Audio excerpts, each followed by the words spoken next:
Hi, my name is Gracie, and welcome to the first entry of my digital diary. This is a space where I will be sharing what it's like to live with PCOS, which is polycystic ovarian syndrome, and PMDD as well, which is premenstrual or postmenstrual dysmorphic disorder, such a tongue twister. But I will get into that later into this video. I'm not a doctor and I'm not here to give any medical advice. I'm just a girl who's been living in a tired body for way too long. And I figured I can't be alone out there. There might be more people out there who are experiencing something similar. So in today's video, I just want to talk about it's just a start, It's also my first time on YouTube. So passionately moved to be able to speak about something because I I know it affects a lot of people. And when you look for information about African women or maybe Kenyan women experiencing PCOS, you don't really get a lot of people out there. And trust me, I have researched a lot, particularly in areas around reproductive health and reproductive issues that women face. So that's why I decided to start this space. At the beginning of my journey, we'll probably talk about how I got diagnosed and how I found out that I had PCOS, what my body has been through so far, um, and what it's like feeling like your body is just not cooperating to do the things that you're doing. What it's like to feel like to live in a body that doesn't always cooperate, because sometimes it's harder to wake up. You literally struggle to wake up, and it's harder to fall asleep because you have long, consistent days of insomnia, and your body aches when you're resting for some reason, and even more when you move. So, if you're doing something like the gym, it takes so much for you to recover. Some days you can go for days without eating, like the whole day without eating, and then you crash. And then the days where you're so hungry, like you're constantly starving. And then when people just ask you, how are you? You're like, I'm okay. Because when you try to explain to people this, they sometimes might feel like you're exaggerating things. So yeah, I've always suspected that I had PCOS. The signs were there. There was a time I had flare-ups of dermatitis that looked like what's that thing? Flare-ups, hair thinning. I have cut my hair quite often. And then, of course, the obvious thing is weight that won't budge. Multiple chin hairs. You're constantly plucking at them, but they're never leaving. And don't even get me started on the comments from the aunties, from people that you don't even know. Oh, you're fat. People mistaking you for not looking your age. And I avoided going to the gynecologist because I was afraid. Not really because I was afraid, but you just, I don't know why, but for us, we never really think about going to the doctor the first thing, especially when it comes to feminine things. So then I started having a totally different condition, which was fibroids. My iron levels dropped. I was losing blood. So I really had to go to the doctor. So when I went to the doctor, they found that I had a tumor, in a uterine tumor, which was the size of a grapefruit, like a big orange. In the span of 1 month, it had sucked out my blood and grown to the size of 10 centimeters.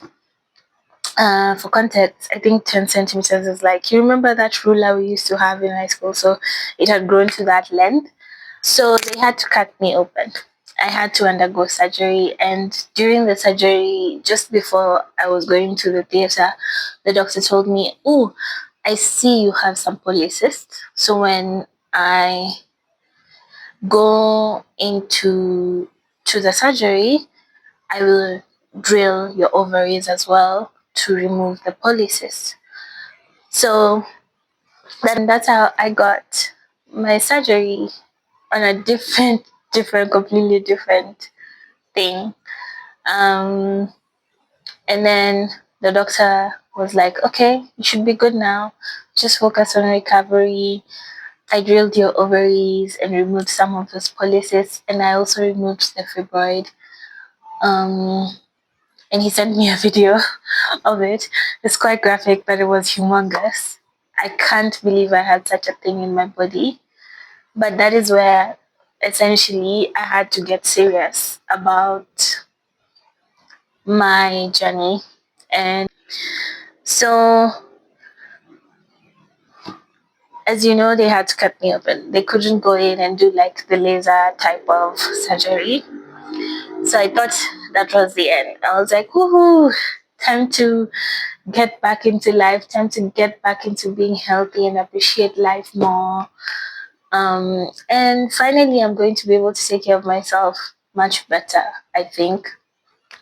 But then a few months later, I was feeling so tired, extremely tired, and my body was in so much pain.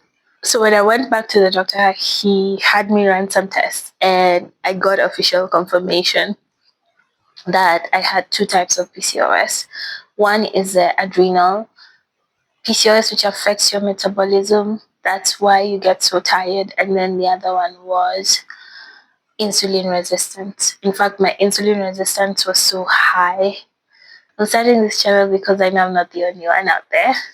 And honestly, I am so tired of the adjusting to life, the medication, the managing your insulin, what you eat, what to avoid, that whole scope of learning to adjust with life. So I'm creating this space. Honestly, I'm so tired. I'm just so tired of trying to adjust to life with PCOS. Um, so I started this channel because I kept wondering, I can't be the only one experiencing this out there. And I think there's so many of us. So there could be someone like you out there Googling symptoms like me at 3 a.m., trying to be productive through the pain because a girl's gotta eat, masking the fatigue with a smile, and wishing someone out there understood. This space will be honest because some days I'll be okay and other days I'll be unraveling because I don't have a cheat code. Um, but I promise one thing is every episode will be real. And I will talk about the physical symptoms, emotional weight, the mental fog. I'll talk about the physical symptoms, the emotional weight, the mental fog, and what it means to live fully when your body is half alive. So poetic, right? If you're too tired, like me, mentally, physically, and even spiritually, because I love God, I'm a girl who loves God, and sometimes you just feel like you're not giving God your all. You're not broken, you're not lazy, you're not alone. And it's not just all in your head. Sometimes it's really important to have someone validate that. And for me, it's been my doctors who just tell me this, who are just real with me and tell me some of these things I will experience. And other things is having a space of fellow women who are experiencing similar symptoms or different symptoms. Because one thing I've come to know with PCOS is no one is the same. Everyone is so different. Our experiences are so different. But if that's you out there, welcome aboard. Let's get into this journey together. And I hope it will be something that educates you, encourages you, and informs you.